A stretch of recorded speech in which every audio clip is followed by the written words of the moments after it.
Hello everyone, how are you doing? This is MD Tech here with another quick tutorial. In today's tutorial, I'm going to show you guys how to restore your Windows XP to an earlier date using a restore point that you have previously created on your computer.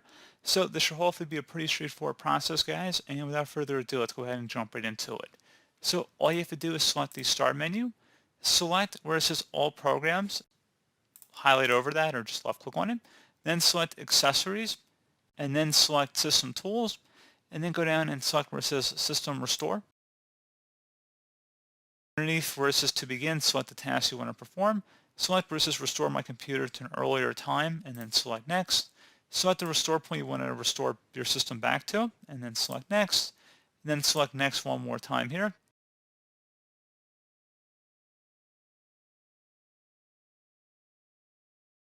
And give this a little bit of time to run here.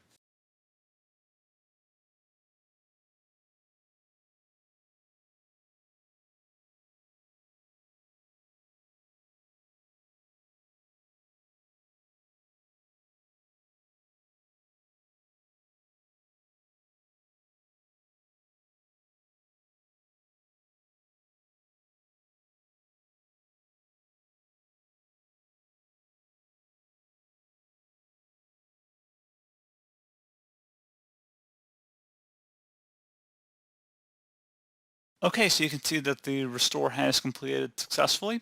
So select OK. And that's pretty much it.